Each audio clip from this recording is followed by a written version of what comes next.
Bonjour tout le monde, bienvenue dans cette nouvelle vidéo. Aujourd'hui je vous propose de m'accompagner sur une journée où je vais tester l'attelage. Bon, bien évidemment j'ai déjà vu des personnes faire de l'attelage, j'ai déjà vu également des concours, notamment au Salon du Cheval de Bordeaux.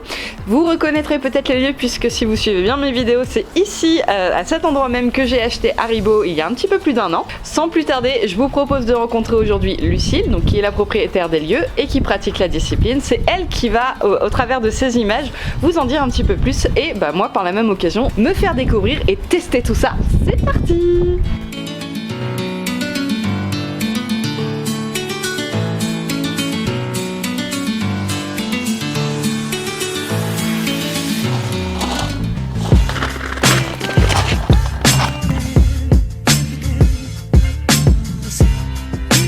Donc là ici on est chez toi, comment t'en es arrivé là?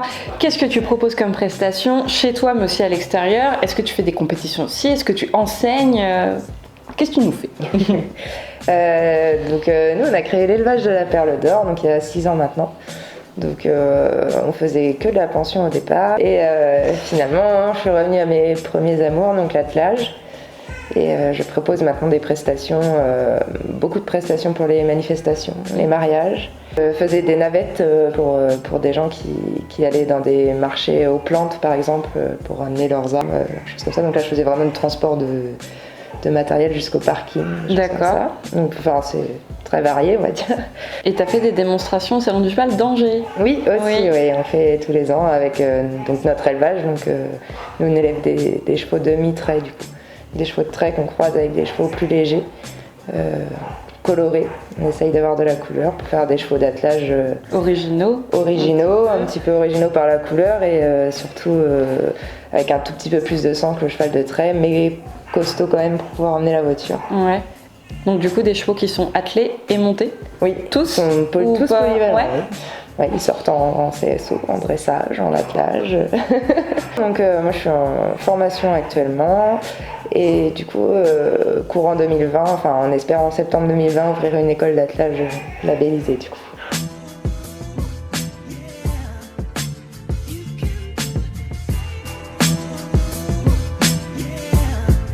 Ok, donc là on se retrouve avec Paddy, qui est ton cheval de cœur, hein, c'est ça, voilà, qu'on va présenter. Donc du coup, bah, tu vas m'apprendre. Je veux bien t'aider si jamais tu veux m'apprendre à le préparer, tout ça, et puis expliquer qu'est-ce qu'on utilise, comment ça s'appelle, tout ça. Ok, donc déjà on utilise un harnais du coup pour relier le cheval à la voiture.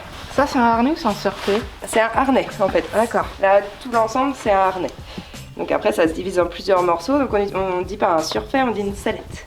Sellette. Et on peut atteler un cheval, enfin une voiture jusqu'à combien de chevaux? Alors en général c'est 1. Après on met 2 chevaux régulièrement, donc on appelle ça un pair. Et il y a des meneurs qui attellent à 4, donc en team. Pas plus de 4? C'est très rare, après c'est plus pour la démonstration, quoi, des choses comme ça. En concours c'est 4. D'accord. 4. Quand on regarde les championnats du monde c'est 4. Ok. C'est 4 chevaux.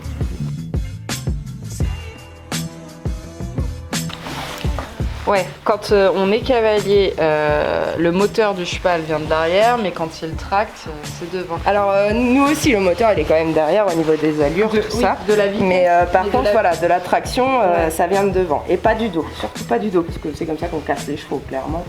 Oh là là. Mais tu vois là je mets Jean là, il est paumé. Hein. Parce que déjà un filet il a du mal, mais alors là... C'est un coup de main. Ouais bah oui j'imagine. Ma bricole, elle est bien réglée. Donc je la mets assez haute. Parce que j'aime bien, en concours, on aime bien libérer l'épaule en fait. D'accord. Pour avoir une belle amplitude dans les allures. Ok. Donc en fait il y a moins de risque. Enfin il n'y a pas de risque de l'étrangler. Ouais. Mais par contre on libère l'épaule. Du coup on a une amplitude dans les allures qui est vachement plus sympa. D'accord. Donc là c'est une bride particulière, c'est une bride spéciale pour l'attelage? Oui, donc c'est une bride spéciale parce que du coup il y a des œillères. Donc les œillères, en fait ça va cacher un petit peu le côté de l'œil. Ça permet que le cheval regarde devant lui. Dans le temps on l'utilisait pour travailler en traction agricole pour que le cheval en fait aille droit dans les sillons ou à la bourrée, parce que l'ancêtre de l'attelage c'est quand même la traction à la base. Ce que faisaient nos grands-parents dans les champs. Donc voilà, ça permet qu'il aille droit. Après, la mentalité commence un peu à changer. On commence à à les enlever, on va dire. Un cheval qui est bien dressé, j'estime que...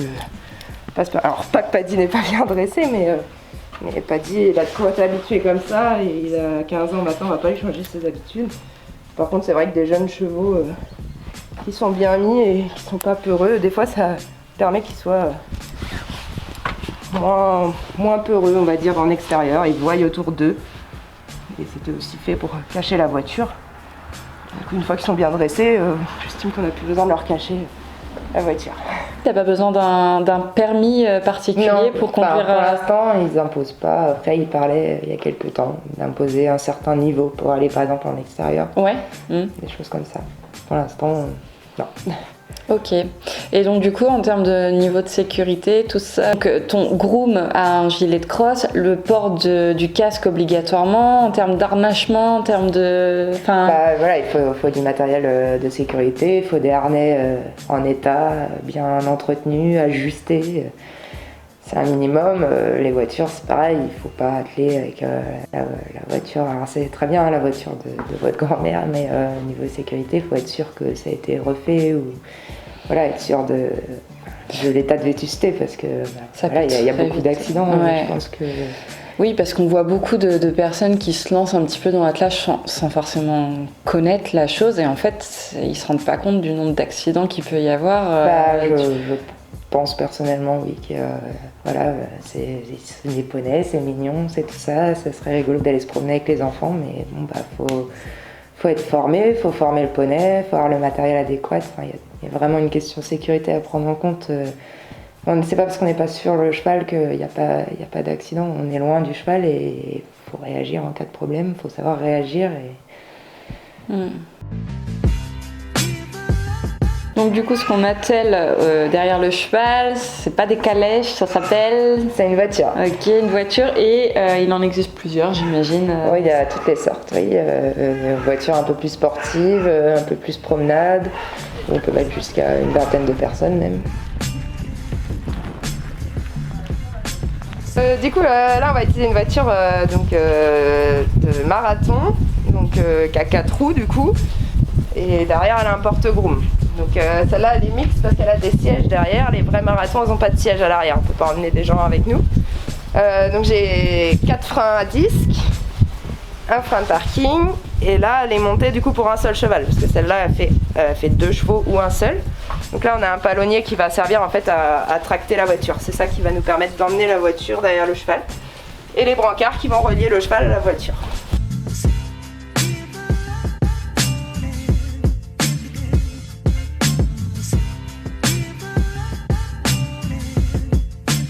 Toi, tu es le meneur, c'est toi qui tiens les guides, c'est pas des rênes, c'est des guides, c'est ça.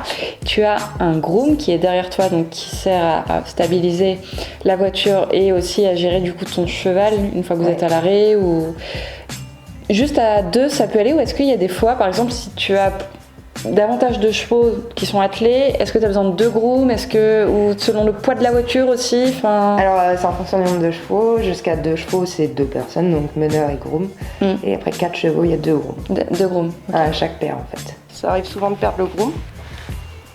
Du coup, il a parachute. Du coup voilà, j'impose à mes grooms de mettre un gilet de crosse. D'accord.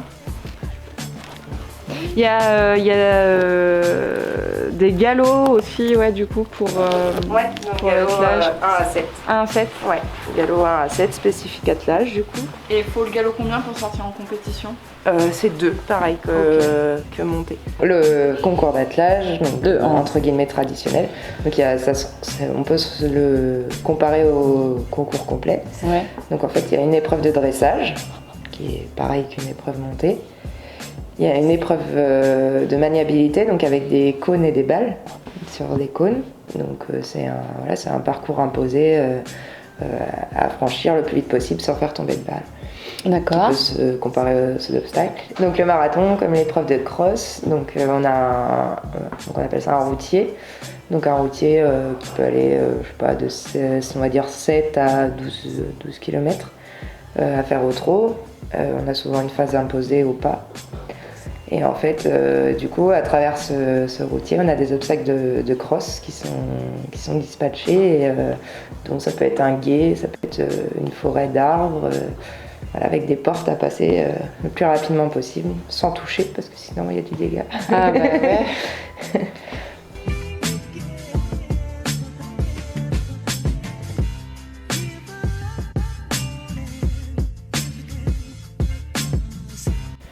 Donc ça, du coup, c'est le fouet. Oui. Donc il en existe de plusieurs tailles. C'est ça, suivant la taille de l'attelage. Enfin, du cheval ou du poney? Oui, voilà, par rapport à la voiture. Si on est dans un petit sulky, on va être un peu plus frais que si on est dans une Ah, grosse, d'accord. Voilà. Ok. Et donc du coup, tu viens chatouiller les fesses du cheval avec ça? Alors non, le fouet, c'est juste la rallonge de notre bras. C'est parce qu'on n'a que ça pour toucher le cheval en fait. Donc du coup, on vient chatouiller, Ouais. mais au niveau du dos, au niveau de la sellette en fait. Et en aucun cas, il nous sert à fouetter, quoi. Il sert vraiment à avoir le contact qu'on n'a pas quand on n'est pas dessus. Du coup, on est derrière et c'est notre seul moyen de contact. Ok.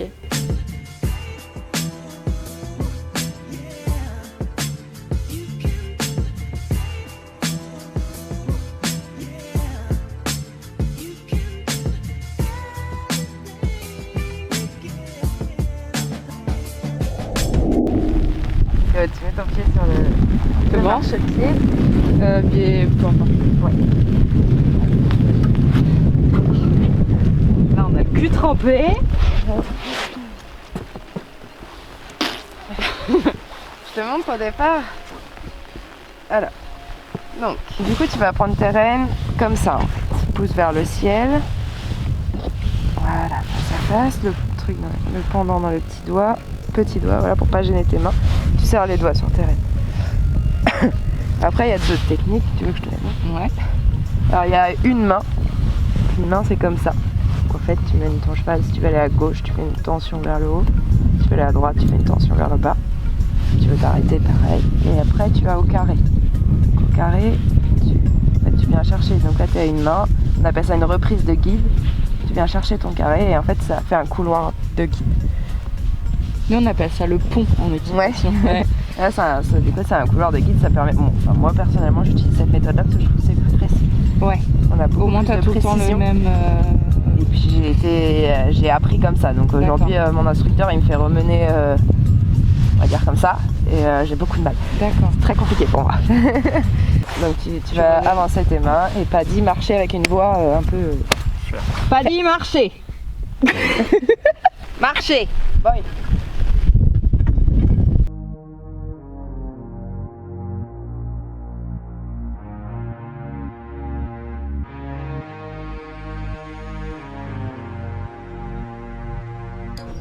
Ouais, tapote.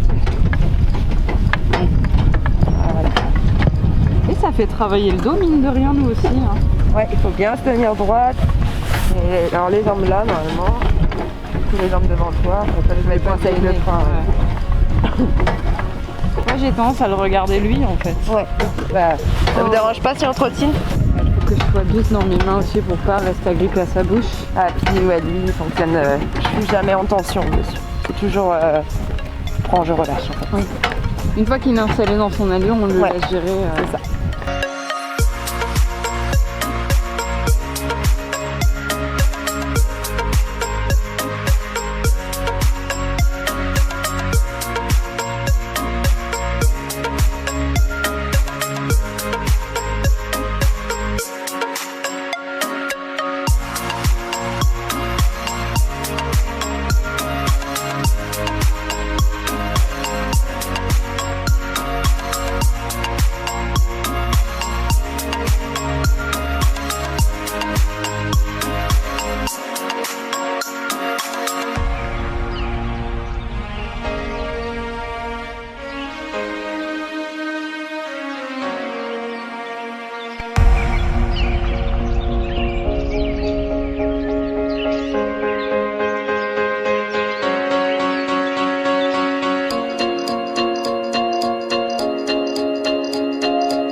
Bon bah du coup merci beaucoup pour ton accueil, pour m'avoir fait découvrir et tester l'attelage, c'était bien sympathique. Bah de rien. Et puis bah à une prochaine. Ça marche. Avec plaisir.